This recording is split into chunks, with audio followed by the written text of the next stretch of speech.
역대상 25장 1절로 봉독하겠습니다. 다윗이 군대 지휘관들과 더불어 아삽과 헤만과 여두둔의 자손 중에서 구별하여 섬기게 하되 수금과 비파와 재금을 잡아 신령한 노래를 하게 하였으니 그 직무대로 일하는 자의 수요는 이러하니라.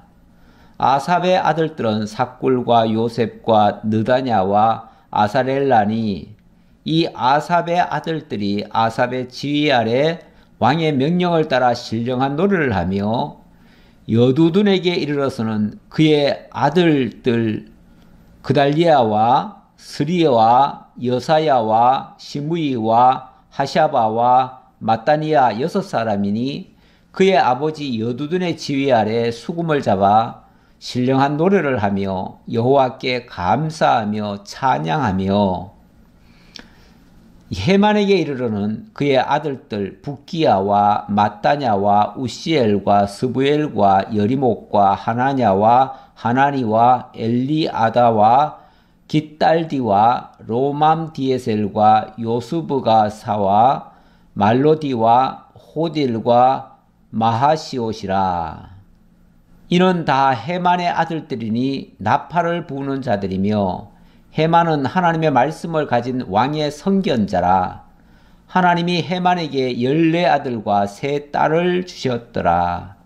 아멘. 5절까지 봉독해 드렸습니다. 다윗이 다윗 왕국을 재정비하고 있는 중입니다. 다윗의 노년에 이제 왕위를 아들 솔로몬에게 이양을 할 때가 됐습니다. 아무래도 아버지 입장에서 아들을 정말 능력 있고 힘이 있다라고 이렇게 믿지 못하는 경우도 있습니다. 늘 아버지의 눈에는 아들이 아무리 장성하고요, 사실은 자기보다 더 뛰어날 수도 있지만 그래도 어린아이 같은 모습으로 비춰질 때가 있습니다. 그래서 늘 노파심을 가지고 있고 밖에 나갈 때도 나이 많은 노인네가 그 젊은 아들들에게 길 조심해라, 차 조심해라 이렇게 당부하거든요. 그 노인네 눈에는 자기 장성한 아들도 어린애 같은 느낌이라는 거지요. 어찌 보면 다윗도 솔로몬에게 지금 왕위를 물려줘야 되는데 이 솔로몬이 아직은 어리다라고 생각을 합니다. 지난번에 그래서 그런 말을 했지요. 모든 대신들 다 불러다 놓고 내 아들은 아직 어리다. 그런데 해야 될 일은 너무너무 많다. 이제 성전도 지어야 된다. 그러면서 이렇게 성전 짓는데 너희들이 좀 도와줘야겠다. 그러면서 당부하는 그런 장면이 23장부터 있었죠. 그렇게 해놓고 또 못 믿어서 그런지 솔로몬이 성전 지을 준비를 다 갖춥니다. 물론 그대로 다 사용하는지 안 하는지 모르지만 어쨌든 하나님께서 다윗에게 성전의 조감도를 다 보여주셨어요. 식양을 다 주셨어요. 식양을 주셔가지고 다윗이 그 식양을 그렸고, 그리고 또 성전 터도 오르난의 타작마당으로 사가지고 준비해 놓고, 그리고 거기에 필요한 모든 재료들도 다 준비하도록 만들었습니다. 그래 놓고 이제 성전이 지어지고 나면 본격적으로 성전에서 하나님을 어떻게 섬길 것인가, 또 그곳에서 어떻게 하나님을 영화롭게 아름답게 또 이 제사를 드릴 것인가, 이렇게 세심하게까지 다 살피면서 그것을 다 챙겨줍니다. 챙겨주는데 그러다 보니까 거기에 일할 사람들, 일꾼들도 어찌 보면 다윗이 정해줘요. 그래서 오늘은 보니까 성전에서 하나님을 섬기기 위해서 섬기는데 뭐 제사장이야 당연히 제사를 드리는 거니까 그건 일단 제껴놓고요. 그 다음에 제사를 어쩌면 더 효율적으로 더 하나님께 영화롭게 이렇게 제사를 드릴까를 생각하다가 찬송하는 자들을 뽑게 되어집니다. 그래서 오늘 대표적으로 세 사람을 소개를 하는데요. 그 세 사람은 25장 1절에 나오지요. 다윗이 군대 지휘관들과 더불어 아삽과 헤만과 여두둔의 자손 중에서 구별하여 섬기게 하되, 예, 아삽, 헤만, 여두둔 이 세 자손들을 세웁니다. 그 세워가지고 그 세 자손으로 하여금 이제 찬송하는 직무. 그러니까 하나님께 드리는 제사가 그냥 밋밋하게 그냥 뭐 소잡고 양 잡아가지고 제사만 드리는 것이 아니라 하나님을 더 영화롭게 만들기 위해서 찬양을 하는 거죠.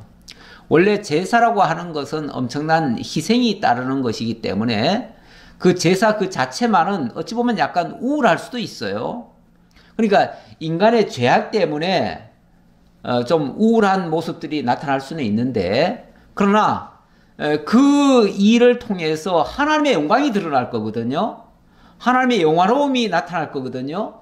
하나님의 제사함과 하나님의 거룩한 모습들이 나타날 수 있어요. 그렇다면 그거에 대해서 정말 하나님을 찬양하는 이러한 일이 나타나는 것이 좋지요. 할 수만 있으면 그렇게 하는 게 좋지요. 있는데 그동안은 그런 것이 없었는데 이 다윗은 특별히 하나님을 찬양하는 일들을 그동안 또 해왔고요. 자기가 소년 시절 정말 하나님과 동행하면서 푸른 초원을 뛰어다닐 때도 하나님의 놀라운 은혜의 영광, 능력의 영광들을 보면서 그것을 입술로 찬양을 했었어요. 그게 유명한 다윗의 시들 아닙니까? 거기에 곡조만 붙이면 노래가 되잖아요. 그러니까 이런 일을 자신이 했었고 그거에 대한 늘 감사와 기쁨, 하나님의 영화로움을 드러내는 일, 이거를 정말 기쁘게 수행을 해왔어요. 자기가 그렇게 해왔기 때문에 그렇게 하기를 원한 거죠.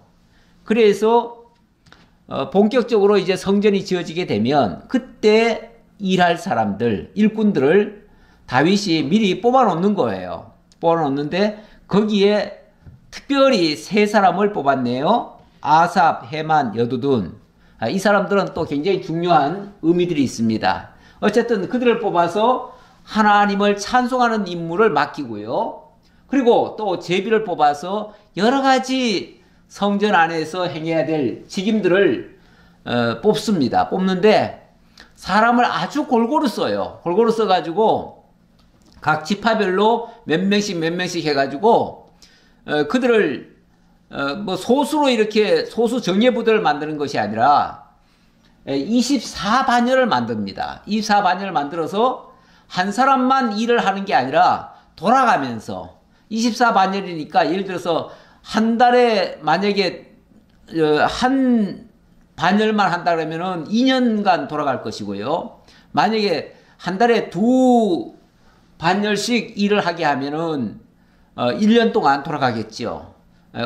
뭐 그거는 정확히는 모르겠지만 어쨌든 24반열을 나눠 가지고 24반열이 돌아가면서 일을 할 수 있도록, 어찌 보면 우리 교회에서도 각 그 부별로 임무를 맡겨 가지고 그 부가 돌아가면서 교회 일을 맡기도 하고, 우리 같은 경우는 뭐 가끔씩 우리가 부별로 예배를 드리기도 하고 부별로 찬양을 하기도 하고 이렇게 하잖아요. 어찌 보면 그렇게 나눠놨다, 그렇게도 이해할 수 있습니다.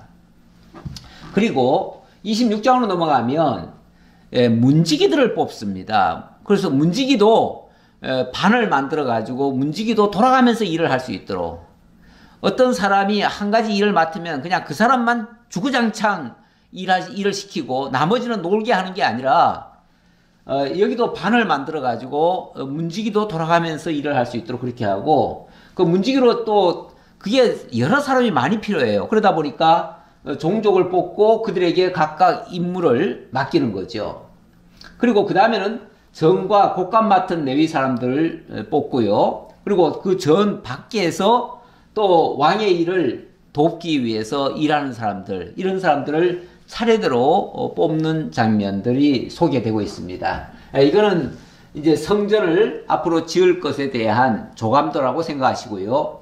이게 규모가 크다 보니까 큰 만큼 이제 여기에 들어갈 일꾼들도 많이 필요한 겁니다. 그래서 일단은 그림을 그려놔 봤고요. 자, 일단 1절로 7절에서 새 찬양 지도자를 뽑는다고 했는데, 거기 세 사람의 그 특징이나 세 사람의 그 어떤 신분, 또 그분들이 어떤 은사를 가지고 어떤 자격을 가지고 일을 할 사람들인가를 확인하기 위해서, 살펴보기 위해서 나름대로 조사를 좀 해봤습니다. 해봤더니 일단 해만이 제일 중심적인 인물 같아요. 물론 여기 본문에는 아삽이 먼저 나오긴 했는데, 이게 이제 성경마다 아삽이 앞서는 부분도 있고 해만이 앞서는 부분도 있고 그렇습니다. 그런데 역대상 6장 39절에 보면 여기서는 이 아삽은 해만의 우편에서 일을 하고, 또 44절에서는 에단은 좌편에서 일을 한다, 이렇게 찬양을 한다, 이렇게 얘기를 해요. 그러면은 해만이 중심에 있고 좌우로 어찌 보면은 아삽과 에단이 일을 하고 있다는 거죠. 근데 이거를 만약에 오른편부터 먼저 중심을 잡는다면은 오른편은 아삽이에요. 그래서 아삽을 먼저 불러줄 수도 있고요. 아니면은 중심에 해만이 있고 오른쪽과 왼쪽에다가 아삽과 에단을 두고, 에단이라는 이 사람 이름은요, 본문에는 여두둔이라고 되어 있는데, 여두둔과 에단은 뭐 같은 이름인데 달리 표현이 된 거라고도 볼 수 있고, 아니면 번역 과정에서 이름이 약간 다르게 기록이 됐다, 이렇게 볼 수도 있습니다. 어쨌든 같은 인물로 봅니다. 그래서 제가 간로를 해놨습니다. 이거는 이제 역대상에는 이렇게 적혀 있기 때문에 그렇게 했다는 것을 말씀드리고요.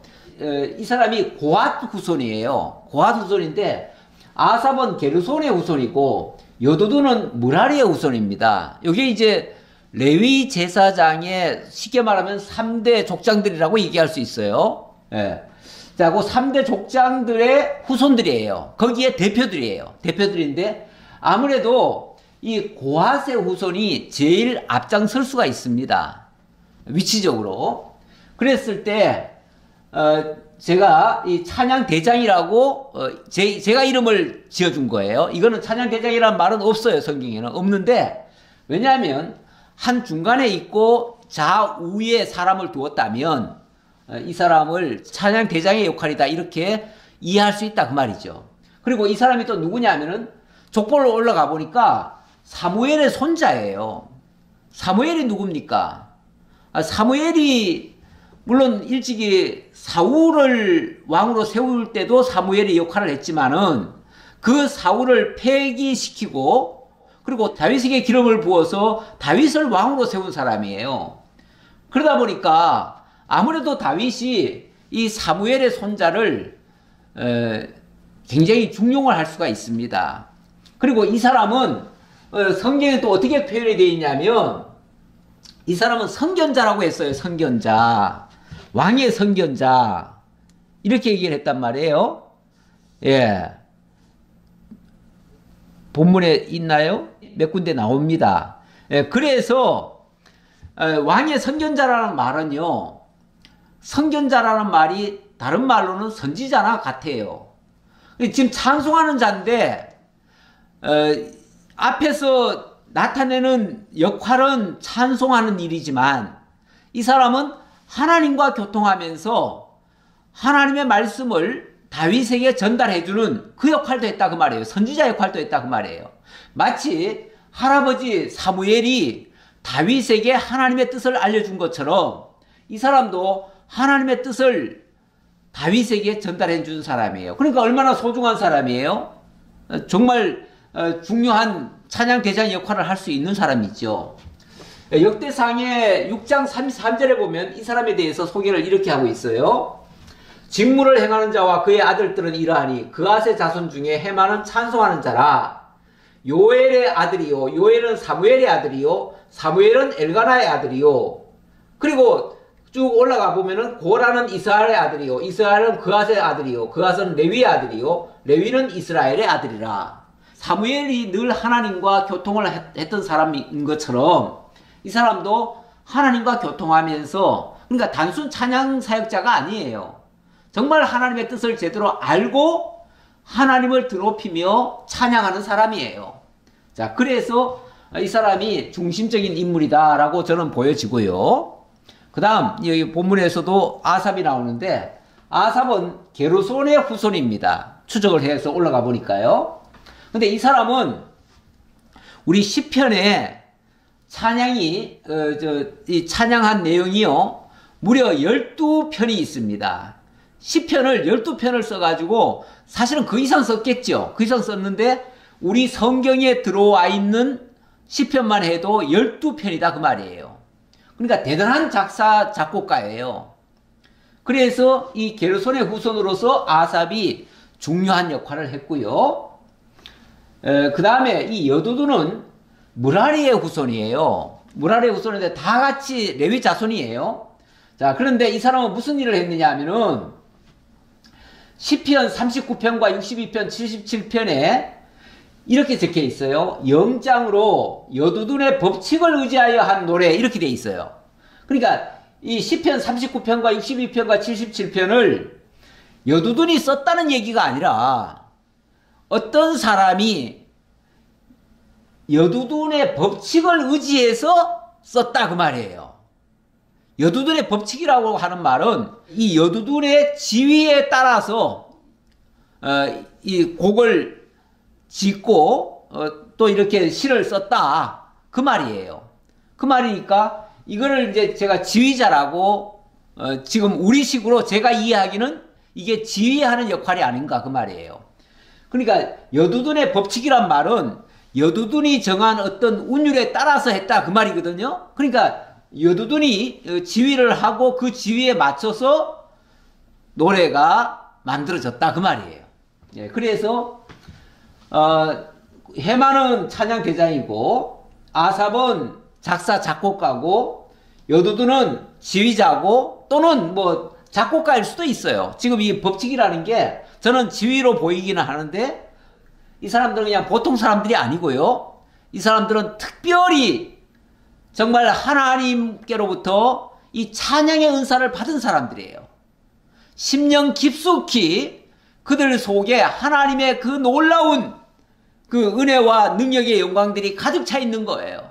그게 입으로 나오고 그게 시로 나오고 그게 곡으로 나오고 그게 지휘로 나온 거예요.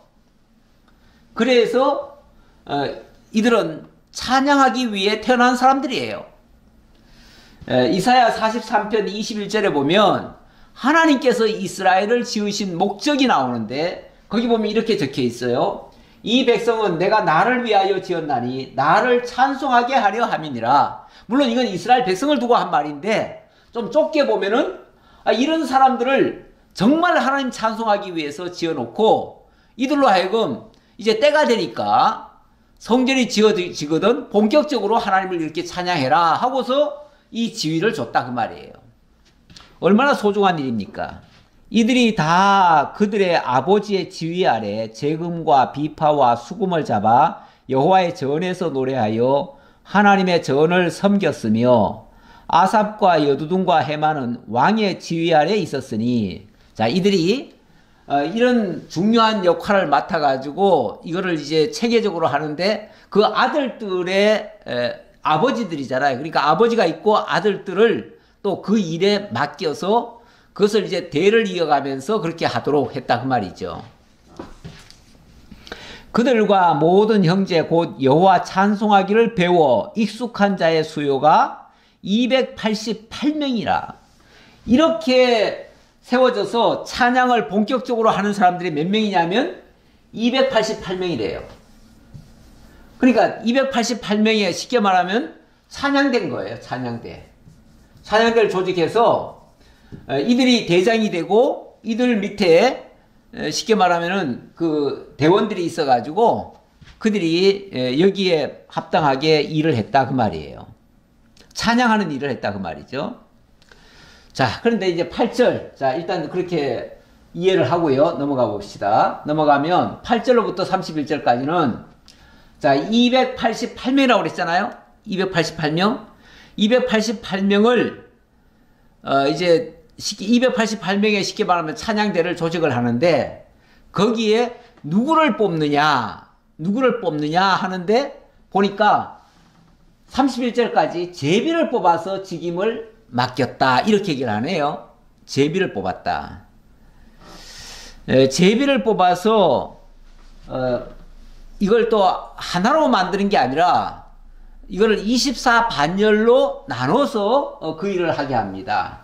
그렇게 해서 자, 지금부터 이제 확인을 해보지요. 이 무리의 큰 자나 작은 자나 스승이나 제자를 막론하고 다 같이 제비 뽑아 직임을 얻었으니 자, 여기에 큰 자나 작은 자나 스승이나 제자를 막론하고 그러니까 사람이 봐가지고 아, 이 사람은 오래된 사람이니까 이 사람은 스승이니까 이 사람은 제자니까 그래서 스승만 먼저 뽑고 제자들은 제껴놓고 이러지 않고 그냥 제비를 뽑았다는 거죠. 일단은 이 찬송의 은사를 가진 자들을 이제 다 불러다 놓고 그 중에서 제비를 뽑았다 그 얘기 같아요. 예. 일단은 12명씩 뽑아요. 12명씩 뽑아가지고 이거를 12명씩 24 12 곱하기 24는 288인가요? 예. 자, 이렇게 12명씩 쉽게 말하면 한 조를 만드는 거예요. 조. 여기는 반이라고 했어요. 반. 한 반, 두 반, 세 반. 12명씩 한 반을 만들었다 그 말이죠.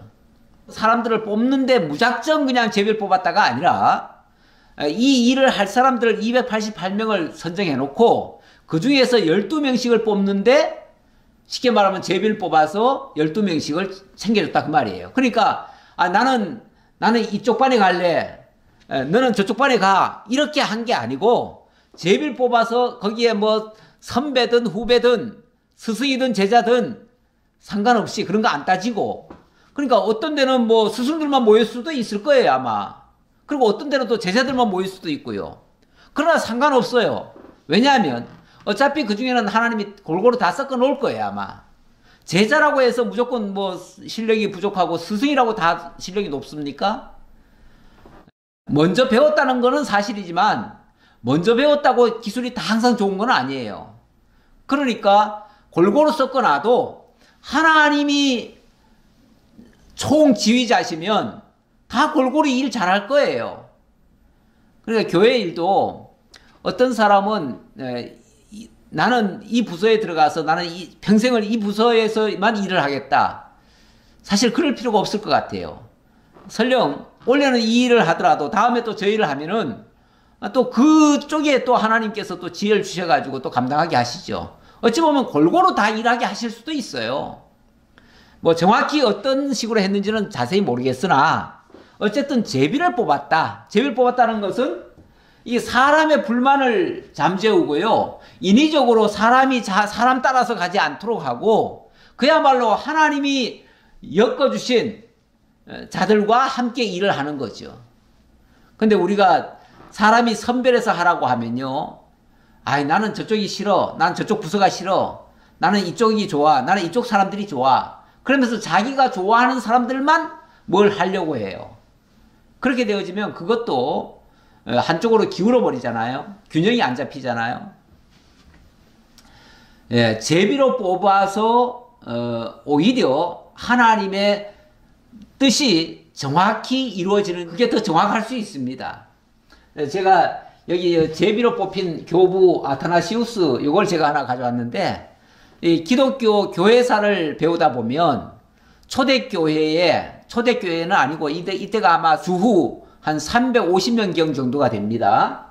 그때에 교부로 뽑힌 사람 그 당시는 정말 제자들의 제자 직계 제자는 아니지만 정말 제자 같은 역할을 했던 사람들이 있었어요. 있었는데 그 사람들을 뭐라고 그러냐면 교부라고 그래요.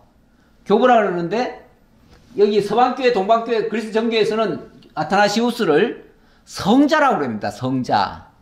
우리는 사람에게 성자를 안 붙이기 때문에 우리는 성자라고 얘기는 안 해요. 하지만은 정말 위대한 역할을 했던 사람이다. 그래가지고 이 사람을 우리도 존중을 합니다.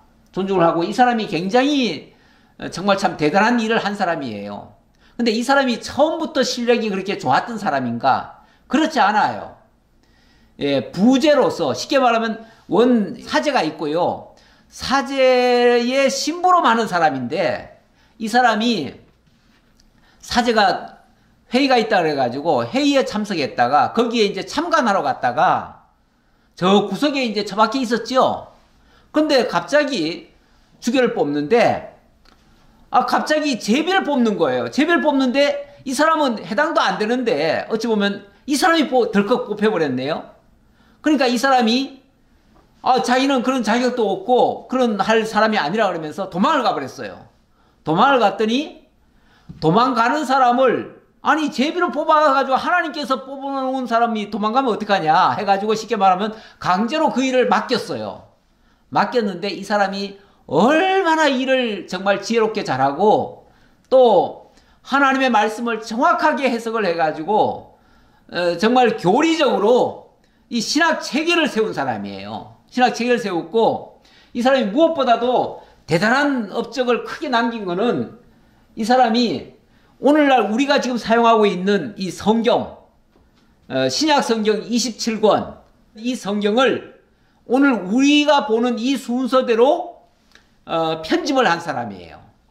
그래서 이것이 정경이다라고 정경으로 만들어준 사람이에요. 왜냐하면 그 당시 뭐 별의별 사도들이 또는 뭐 사도라 칭하는 자칭 가짜 사도들도 있었어요. 그런 사람들이 무분별하게 막 책을 써가지고 자기 이름을 내려고 써놓은 것들도 많거든요. 그런데 그런 것들이 막 돌아다니니까 사람들을 막 헷갈리게 하는 거예요. 그러다 보니까 그런 걸 통해서 막 이단도 나오고 막 그래요. 그 당시 아리우스파라고 하는 파가 굉장히 큰 세력을 형성하고 있었어요. 그들은 예수가 그리스도이심을 부정하고 예수는 하나님의 아들이라는 말도 성립이 안 된다. 말이 안 된다. 그러면서 예수의 신성을 부인하던 사람들이에요.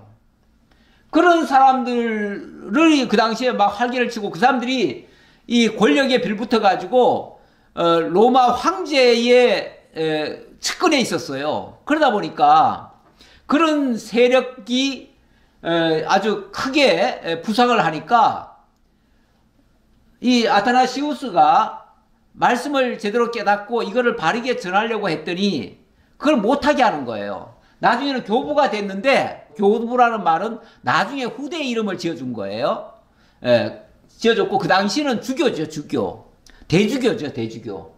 대주교가 됐는데 그 대주교가 돼가지고 이런 소리를 하니까 이것만 성경이고 이 성경 안에 있는 진리로 이렇게 체계를 세워가지고 그걸 가르치니까 이 아리우스파들이 가만 놔두질 않는 거예요. 그래서 이를 왕에게 얘기를 해가지고 내쫓아 버렸어요. 그래서 이 사람이 무려 주교를 5번이나 파직을 당해요. 그리고 파직에서 끝이는 게 아니라 아예 먼 나라로 다른 나라로 그냥 추방을 시켜버려요. 추방을 시켰는데 희한하게 또 왕이 갑자기 죽는다든지 또는 뭐 어떻게 잘못되면은 그때는 또 다른 왕이 등장해가지고 이 사람을 다시 복권을 시켜줘요. 복권 시켜줬는데 얼마 안 가서 또 파직을 당해요. 왜냐하면 기존 세력들한테 자꾸 미운 소리를 하니까요. 원래 진리를 바르게 증거하면요. 모든 사람들로부터 막 환영을 받을 것 같지만 세상은 그렇지 않습니다. 오히려 거짓들이 더 활개를 치고요. 거짓 것을 지금까지 숭상해 오던 사람들 입장에서는 참말을 하는 사람들이 불편해요. 그래서 그런 사람들의 입을 막으려고 일을 못하게 해버려요. 그래서 그게 파직이잖아요. 파직이고 옆에 있으면 또 해방할까봐 아예 딴 데 내쫓아버려요. 이러기를 무려 5번이나 했습니다. 5번. 5번 당하면서도 자기 주장을 굽히지 않고 기어코 신약성경 27권을 오늘날과 같이 이렇게 딱 규정해 놓고, 그리고 이것이 캐논이다, 정경이다 그 말이죠. 그러면서 다른 정경 외의 모든 외경은 인정하지 않고 이 성경을 통해서 제대로 된 교리를 만든 거예요. 이게 이제 하나님이 제비로 뽑아가지고 이 일을 맡겼다라는 걸 강조하려고 제가 이 예를 하나 든 거예요. 들었고, 아까 그 해만이 어떤 사람인가를 조금 더 보충 설명을 하면, 역대기 상 25장에 보면 이는 다 해만의 아들들이니 나팔을 부는 자들이며, 해만은 하나님의 말씀을 가진 왕의 선견자라 이렇게 얘기했잖아요. 그러니까 왕의 말씀을 가진 왕의 선견자, 이런 역할을 했으니까 얼마나 대단한 사람이냐 그 말이죠. 그런데 이런 사람을 하나님께서 제비로 뽑으면서 이 일을 맡겼다. 자, 이렇게 얘기를 합니다. 자, 그 다음 26장으로 넘어갔어요. 26장에 보니까 여기 지금 그 첫 번째는 누구니, 둘째는 누구니, 셋째는 누구니 이렇게 얘기하는 거는요, 그 숫자 헤아린 거니까 이거는 그냥 넘어가지요. 예. 넘어가고 26장으로 보면 고라 사람들의 문지기 반들은 이러하니라. 아삽의 가문 중 고레의 아들 무셀레마라. 무셀레마의 아들들인 맏아들 스가랴와 둘째 여디야엘과 셋째 스바데와 넷째 야드니엘과 그러면서 쭉 이름을 열거합니다. 열거하는데 4절 봅시다. 오벳 에돔의 아들들은 맏아들 스마야와 둘째 여호사박과 셋째 여호아와 넷째 사갈과 다섯째 느다넬과 여섯째 암미엘과 일곱째 이사갈과 여덟째 부올레데이니 이는 하나님이 오벳 에돔에게 복을 주셨습니다. 오벳 에돔. 오벳 에돔 어디서 많이 듣던 이름 같지요? 어디서 들었을까요? 예. 오벳 에돔이 지난번에 왜 다윗이 여호와의 궤를 모셔오려고 했잖아요. 모셔오려고 하는데 그때 오르난의 타작마당에서 갑자기 소들이 날뛰는 바람에 그냥 벗개가 넘어지려고 했고, 그걸 웃사가 이를 잡는 바람에 웃사가 죽임을 당해버렸어요. 그리고 나서 다윗이 도저히 무서워서 이 궤를 모셔갈 수가 없겠다 하고서 포기를 해버렸어요. 포기를 했을 때 그 포기된 그 궤를 모셔간 사람이 누구냐 하면은 바로 오벳 에돔입니다. 그리고 이 오벳 에돔이 그 뒤로 엄청나게 복을 받았어요. 그리고 이 사람이 원래 자기가 맡았던 일이 뭐냐면 문지기였어요. 문지기였는데 그 한 사람만 그렇게 쓰임받고 끝난 게 아니라 여기 오늘 보니까 그의 모든 식구들, 나중에 그에게 속한 사람들이 한 60명인가 돼요. 예. 62명이네요. 예, 어디 나오냐면 8절에 나옵니다. 이는 다 오벳 에돔의 자손이라. 그들과 그의 아들들과 그의 형제들은 다 능력이 있어 그 직무를 잘하는 자이니 오벳 에돔에게서 난 자가 62명이며 이렇게 나오죠. 62명. 그러니까 62명이 처음에는 오벳 에돔이라고 하는 한 사람이 문지기를 했겠죠. 그런데 이 사람이 정말 이 궤를 모시고 나서 정말 이 일에 대해서는 아주 전문가라는 사실이 확인된 거 아닙니까? 그리고 정말로 무엇보다도 충성스러운 사람이라는 거죠. 문지기가 어찌 보면 그 당시로서는 문지기가 그렇게 귀한 직분이라고 말할 수는 없을 거예요, 아마. 분명히 약간 천한 직분이었을 수 있는데, 그럼에도 불구하고 그 천한 일을 맡아가지고 충성되이 다했다 그 말이죠. 사실 문지기가 중요합니다. 왜냐하면 모든 출입을 관리하는 사람 아닙니까? 모든 출입하는 자가 그 문지기를 거쳐야만 출입을 할 수 있잖아요. 그러니까 거기서 관리를 어떻게 하느냐에 따라서 그 성이 위험할 수도 있고 성이 제대로 견고하게 서 있을 수도 있어요. 그러니까 문지기가 어떻게 지키느냐에 따라서 성은 무너질 수도 있고 세워질 수도 있는 거예요. 그만큼 문지기가 중요해요. 그래서 문지기 하니까 또 생각나는 게 있어가지고 제가 김구 주석의 그 문지기론을 하나 가져왔습니다. 이 김구 주석이잖아요.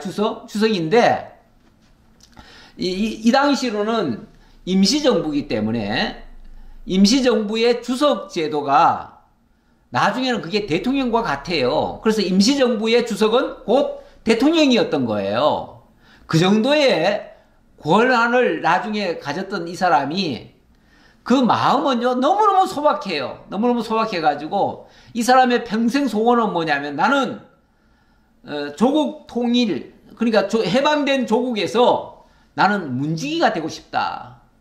그러면서 늘 자기는 문지기 되고 싶다는 얘기를 했어요. 나는 일찍이 우리 독립정부의 문지기가 되기를 원하였거니와 그래서 우리나라가 독립군만 되면 나는 그 나라의 가장 미천한 자가 되어도 좋다는 뜻이다.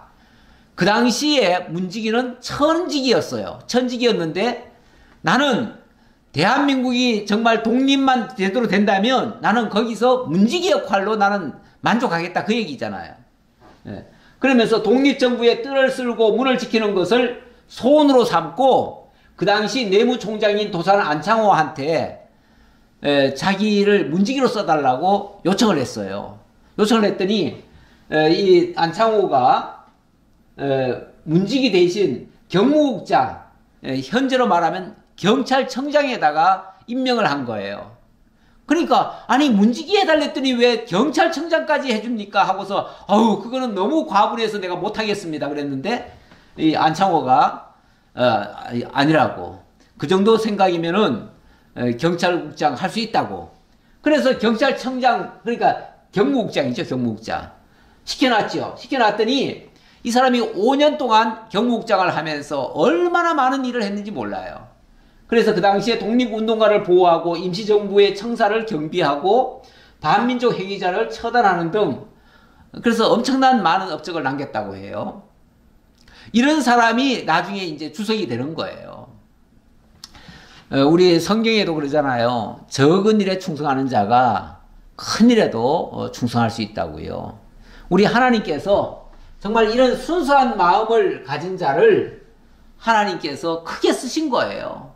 그래서 이 역대상 15장에서도 이 오베데돔과 여호와의 궤 앞에서 문을 지키는 자였다 그랬는데 여호와의 궤, 하나님의 궤를 지키는 자였다 그 말이죠. 그러니까 문지기 중에서도 하나님의 궤를 지키는 문지기였다 그런 얘기죠.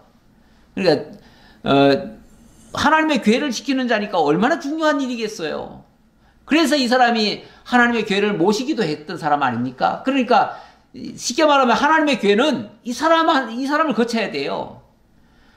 이 하나님의 궤가 곧 하나님이라고도 생각할 수 있는 부분인데 거기를 이 사람을 거치지 않으면 하나님께 못 나가는다는 얘기나 마찬가지 아니겠어요? 의미적으로 봤을 때 말이에요. 예. 그러니까 얼마나 중요하냐고 말이죠. 한 나라의 문지기도 굉장히 중요한 겁니다. 교회 문지기도 중요하고요. 어찌 보면 교회를 작지만 자기 역할 충실히 하는 사람이 교회 문지기예요. 그게 작은 일에 충성하는 일이에요. 자, 그 일을 11절까지 소개했고요. 12절로 19절에는 문지기로 제비 뽑힌 종족과 임지입니다. 근데 여기도 앞에서와 마찬가지예요. 이제 제비를 뽑아가지고 각각 임무를 맡겼다. 그리고 어느 위치, 사실 이게 그 위치, 그 임지라고 하는 것은요, 사실 그 좋은 자리가 있어요. 있기는. 좋은 자리도 있고 좀 나쁜 자리도 있어요. 아주 불량배들이 많이 모여있는 그런 곳에는 가서 일하기 싫잖아요. 그리고 굉장히 부자 동네 가서 일을 하면요, 뭐 나오는 것도 있어요.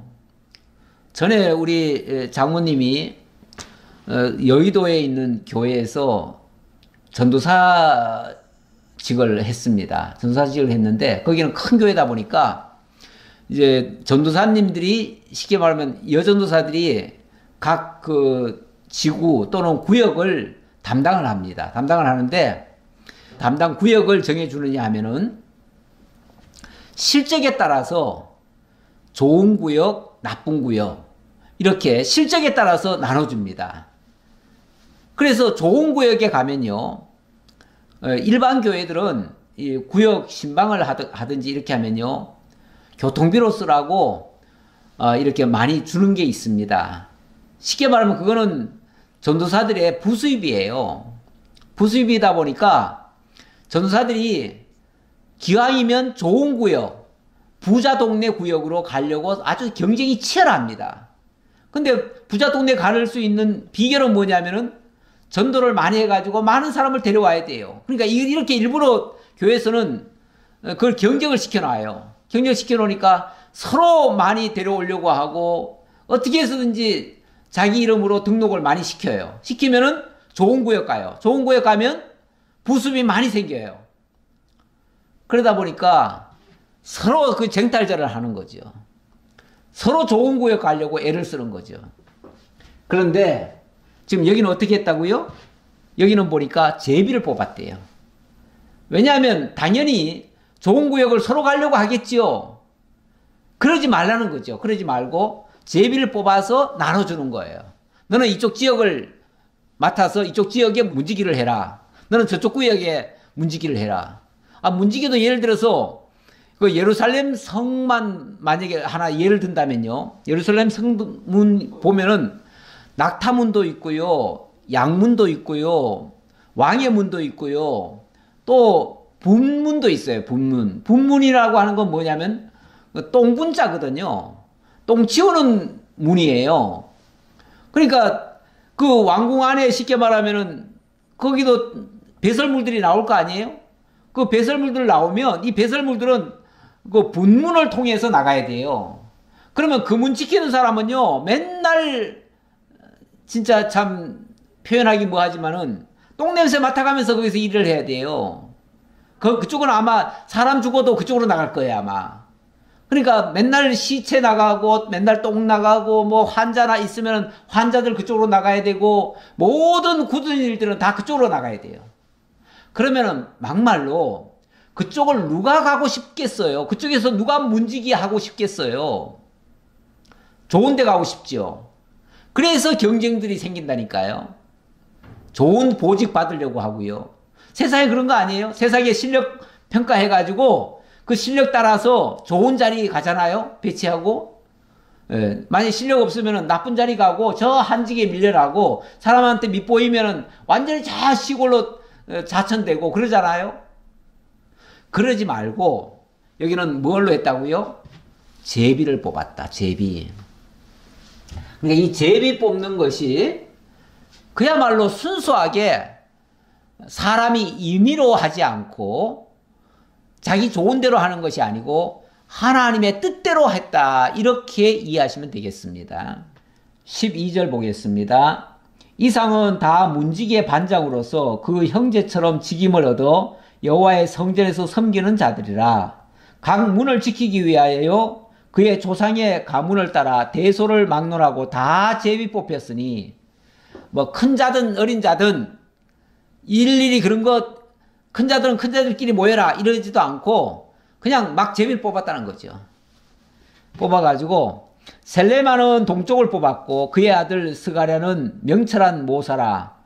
모사를 위하여 제비 뽑으니 북쪽을 뽑았고 여기 보니까 뭐 셀레마는 동쪽을 뽑았는데 그의 아들은 또 북쪽을 뽑았다네요. 그리고 오벳에돔은 남쪽을 뽑았고 그의 아들들은 곳간에 뽑혔으며 다 제각각이라 그 말이죠. 다 제각각.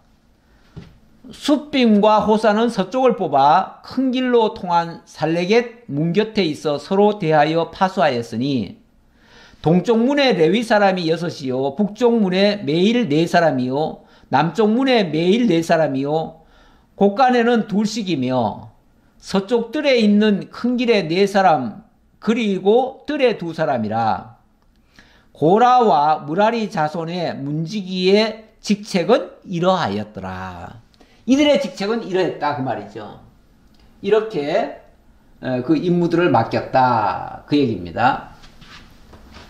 그 다음 20절. 자, 20절부터 28절에서는 이번에는 전과 곳간을 맡은 레위 사람들 명단입니다. 그러니까 뭐 앞에서 문지기나 여기 곳간 맡은 자나 뭐 비슷비슷해요. 비슷비슷한데 어쨌든 이것도 다 이렇게 다윗이 미리 일을 쉽게 말하면 다 나누어 가지고 일을 맡겼다 그 얘기예요. 레위 사람 중에 아히야는 하나님의 전 곳간과 성물 곳간을 맡았으며 라단의 자손은 곧 라단에게 속한 게르손 사람의 자손이니 게르손 사람 라단에게 속한 가문의 우두머리는 여히엘이라. 자, 그러면서 쭉 얘기를 하네요. 자, 일단은 레위 사람 중에서 다 레위인들이에요. 레위인들 중에서 우선은 게르손 자손은 바로 라단의 자손이다. 그 얘기죠.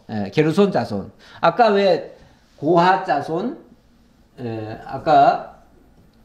고핫 자손, 게르손 자손, 또 그 다음에 무라리 자손, 요렇게 있다고 그랬죠? 요렇게 레위의 아들들이 다 각각 나뉘어 있는데, 그 중에서 게르손 자손이 이제 라단을 통해서 이렇게 있었다. 그 얘기고.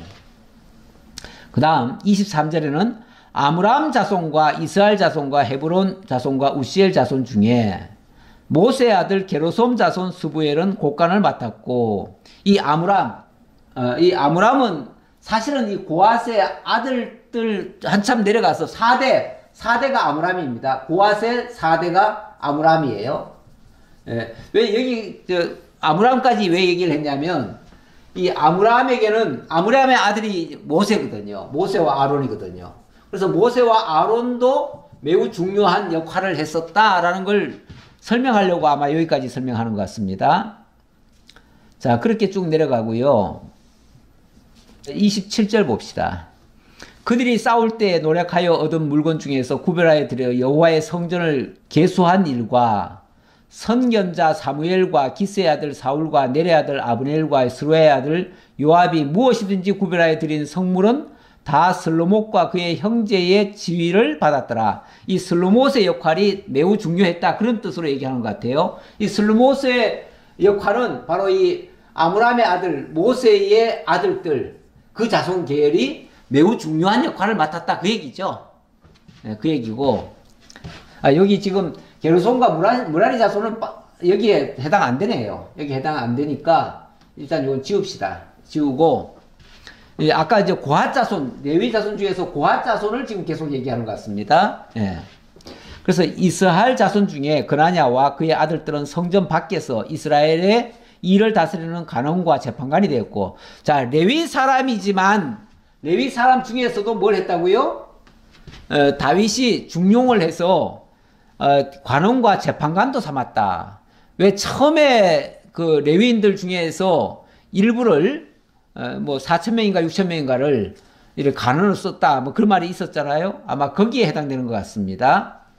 헤브론 자손 중에 하샤와와 그의 동족 용사 중 1,700명은 요단 서쪽에서 이스라엘을 주관하여 여호와의 모든 일과 왕을 섬기는 직임을 맡았으며, 아무래도 이 레위직들이요 굉장히 다윗에게 충성을 다한 것 같습니다. 그리고 나중에 보면요, 실제로 다윗 왕국이 나뉘어지잖아요. 남북으로 나뉘어질 때 보면 다른 지파들은 다 막 북쪽에 거의 다 북쪽으로 다 휩쓸려 갔잖아요. 휩쓸려 갔는데 그때 레위 자손들은 한 사람도 안 갔어요. 하나도 안 갔어요. 이 레위 자손들은 우리는 정말 죽어도 다윗과 함께 죽는다. 그런 마음으로 다윗 왕국에 남아가지고 솔로몬, 르호보암 그 대를 이어서 충성을 다했지요. 이런 자들이 이 나라의 중요한 역할도 맡았다. 그 얘기예요. 자, 그 다음 다윗이 왕위에 있은 지 40년에 길르앗 야셀에서 그들 중에 구하여 큰 용사를 얻었으니 그의 형제 중 2,700명이 다 용사요 가문의 우두머리라. 다윗 왕이 그들로 루벤과 갓과 므낫세 반지파를 주관하여 하나님의 모든 일과 왕의 일을 다스리게 하였더라. 정말 믿을 만한 사람을 내세워가지고 그들로 하여금 여기 지금 루벤과 갓과 므낫세 반지파라 그러면은 이 요단 동편 땅을 얘기하는 거죠. 요단 동편 땅이 여기가 이제 루벤과 므낫세와 갓지파 이렇게 이제 반지파 이렇게 해가지고 이들이 요단 동편 땅을 또 다스렸다 그 말이죠. 이 요단 동편 땅은 거리상으로 많이 떨어져 있기 때문에 막말로 땀만 먹으면은 이들은 다른 나라처럼 될 수가 있어요. 그래서 어찌 보면 다윗이 정말로 신뢰하는 정말 충성스러운 그런 레위 지파 가운데서 정말 이 정사를 볼 만한 사람들을 뽑아가지고 그들을 여기에 파송을 해서 여기를 관리하게 했다. 그 말입니다. 자, 고린도전서 4장 1절 가져왔습니다. 왜 가져왔냐면, 자, 이런 일을 맡았을 때 어떻게 해야 되는가를 설명하기 위해서요. 사람이 마땅히 우리를 그리스도의 일꾼이요 하나님의 비밀을 맡은 자로 여길지어다. 그리고 맡은 자들에게 구할 것은 충성이니라. 정말 이들이 충성했기 때문에, 어찌 보면 적은 일에 충성했기 때문에 하나님이 큰 일도 맡기신 것이고, 또 맡은 자들에게 바랄 것도 딴 거 없습니다.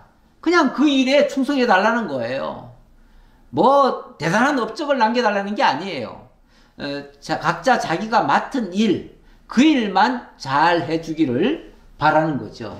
우리 교회도 그렇습니다. 교회에 뭐 너무 큰 일을 자꾸 벌릴 것도 없고요. 많이 할 것도 없어요. 그냥 맡기신 일, 맡은 일, 자기가 할 수 있는 일, 그것만 감당하면 돼요. 그러면 하나님 앞에는 100점입니다. 그냥 100점이에요. 로마서 12장 3절 가져왔는데요. 여기도 사실은 그런 의도로 하신 말씀입니다. 우리 신약교회를 그리스도의 몸된 그의 지체들이라고 그러잖아요. 지체는 여러 모양들이 있어요. 지체가 다 똑같지 않습니다. 우리 한 몸에도 보면은 머리가 있고요. 머리가 그리스도라고 친다면은, 예를 든다면은, 이 손발이 있고, 팔다리가 있고, 뭐 장기들이 있고, 오만 우리 지체들이 있잖아요. 이 지체들이 똑같은 지체는 하나도 없습니다. 다 달라요. 다 다른데, 그 각각의 역할이 아주 독특하면서도 또 남이 흉내낼 수 없는 것이면서도 또 아주 요긴해요. 다 요긴해요. 그래서 그거에 대한 설명입니다. 오직 하나님께서 각 사람에게 나누어 주신 믿음의 분량대로 지혜롭게 생각해라. 이게 바로 각 사람에게 하나님이 나누신 믿음의 분량이라는 겁니다. 이게 믿음의 분량. 각 사람에게 하나님이 믿음의 분량을 주셨어요. 그러니까 우리 각각 하나님이 분량을 주셔서 이걸 또 달리는 또 이걸 은사라고도 얘기할 수 있어요. 은사. 은혜의 선물. 은혜의 선물을 우리가 하나님께로부터 받은 줄로 기억하고 인식하고 그리고 거기에 맞춰서 일을 하면 그게 믿음의 분량인 거예요. 그렇게 믿고 나가는 걸 믿음의 분량이라고 할 수 있어요. 자, 거기에 대한 설명을 이렇게 합니다. 우리가 한 몸에 많은 지체를 가졌으나 모든 지체가 같은 기능을 가진 것이 아니니 이와 같이 우리 많은 사람이 그리스도 안에서 한 몸이 되어 서로 지체가 되었느니라. 그래요. 우리 모두가 다 각각 지체예요. 지체면은 어느 지체가 더 귀하고 어느 지체가 덜 귀한 게 아닙니다. 다 귀합니다. 다 귀해요. 뭐 이 손발이 일을 하고 입이 말을 하니까 입은 대단히 중요하고 저 바닥에 있는 뭐 배설물 내보내는 곳은 안 좋은 줄 알죠? 배설물 내보내는 것도 얼마나 귀한데요. 배설물 내보내는 기관이 제대로 작동 못하면요 전체 몸이 다 망가집니다. 그럴 수도 있어요. 그러니까 평소에 우리가 가치 없게 여기던 교회 일꾼들도요 가치 없는 게 아닙니다. 그 역할 수행하면 다 귀한 겁니다. 존귀한 거예요. 그래서 이렇게 얘기를 합니다. 우리에게 주신 은혜대로 받은 은사가 각각 다르니 혹 예언이면 믿음의 분수대로, 혹 섬기는 일이면 섬기는 일로, 혹 가르치는 자면 가르치는 일로. 근데 요걸 요 번역이 약간 이상해요, 사실은. 제가 느끼기에. 이렇게 봐야겠죠. 하나님이 우리에게 주신 받은 은사가 다 다르다고 했죠? 다른데, 예언의 은사이면 믿음의 분수대로, 믿음의 그 분량대로 예언을 할 것이고, 혹 섬기는 은사면은 섬기는 일로 할 것이고, 혹 가르치는 은사이면 가르치는 일을 할 것이고, 혹 위로하는 은사를 받은 자라면 왜 어려운 사람한테 이야기를 하면서 남을 아주 기분 좋게 하고 편안하게 할 수도 있잖아요. 또 어떤 사람의 말은 그 말만 하면은 그냥 상대방을 자극을 하고 상처를 줄 수도 있고요. 그런데 위로를 잘할 수 있는 사람은 어떤 사람이냐면 말을 편안하게 하는 거예요. 편안하게 하고 남이 그 사람하고 대화만 하면은 그냥 어려웠던 문제가 다 해결돼요. 물론 뭐 그 사람이 뭘 일을 해결해 준다는 게 아니라 일단은 잘 들어주고 공감해주고 이러면은 자기가 이야기하다가 스스로 답을 다 찾아버려요. 그러니까 해결이 돼버리죠. 그러니까 얘기하고 나면 마음이 시원한 거예요. 아, 해결됐네. 그리고 걱정 근심 다 털어놓고 가요. 이렇게 그게 이제 위로의 은사를 받은 사람이에요. 그런 은사 받은 사람은 그 일을 해야지요. 그 위로하는 일을 해야지요. 그리고 또 남을 도와주길 좋아하는 사람이 있어요. 뭐든지 봉사하려고 뭐든지 그냥 손발 뻗고 그냥 일하는 거죠. 그렇게 하는 사람 같으면 성실하게 그 일을 하면 돼요.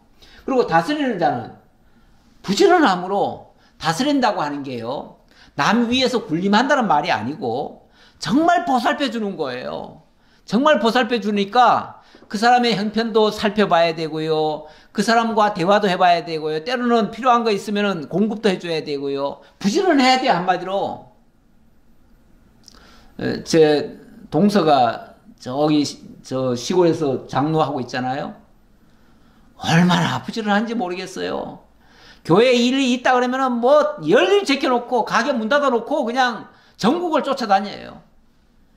교회에서 또 무슨 일 있다고 하면은 그냥 또 뭐 몇 주 동안 그냥 해외도 다녀와요. 교회에서 뭐 선교한다 그러면 그 일 다녀오고 얼마나 부지런한지 모르겠어요. 그러니까 이제 장로 역할을 제대로 하는 것 같아요. 장로 역할을 한다고 하는 게 이제 다스리는 직인데요. 부지런하지 않으면은 할 수가 없습니다. 남 시켜 먹으라는 게 아니에요. 긍휼을 베푸는 자는 즐거움으로 할 것이니라. 이 긍휼을 베푼다. 남에게 뭔가를 베푸는 일이요. 이거 의외로 참 하고 나면요. 즐겁습니다. 기쁩니다. 자기 만족도 됩니다. 사실은. 그래서 받는 자보다 주는 자가 복이 있다. 우리 주님께서 그렇게도 말씀하셨죠. 예. 이렇게 정말 하나님이 주신 각자에게 주신 그 은사를 정말 자기에게 합당한 줄 알고 그 일에 충성을 다하면요. 정말 행복한 신앙생활을 할 수 있습니다. 우리 하나님께서 여기 다 제비 뽑아서 다 세웠는데 제비 뽑았다는 게요. 그냥 복불복이 아니고 정확히 하나님의 뜻대로 됐다는 얘기일 수도 있어요. 사람이 뽑는 것보다 하나님이 뽑아주는 게 훨씬 더 정확하잖아요. 하나님이 뽑아준 대로 일을 하니까 정말 믿음의 역사가 일어났고 그것 때문에 하나님의 교회가 아름답게 세워질 수도 있습니다. 우리는 그거 믿고 사는 사람들이죠. 기도하겠습니다. 아버지 하나님 감사합니다. 참 우리 스스로 돌아봐도 보잘것없고 그렇게 큰 재주가 없는 저희들입니다. 하지만 우리에게 하나님께서 각각 믿음의 분량대로 또 은사들을 주셨다 하셨사오니 각자에게 주어진 은사가 무엇인지 찾아보고 그 작은 일이라도 이 일을 통해서 교회에 섬기는 일, 봉사하는 일, 다스리는 일, 긍휼히 베푸는 일, 자비를 베푸는 일, 구제하는 일 우리가 함으로써 정말 남을 윤택하게 하고 교회를 아름답게 세워가는 저희 모두가 될 수 있을지언정 자기 역할에 맞지 않는 일을 통해서 교회에 짐을 지우고 또 성도들을 불편하게 하고 교회를 어렵게 하는 이런 악한 일에 저희들이 쓰임받지 않게 하여 주옵소서. 늘 하나님의 선한 뜻에 순복할 줄 알고 또 맡은 일에 대해서는 충성을 다하는 저희 모두가 되게 하옵소서. 감사드렸고 예수님 이름으로 기도하옵나이다. 아멘.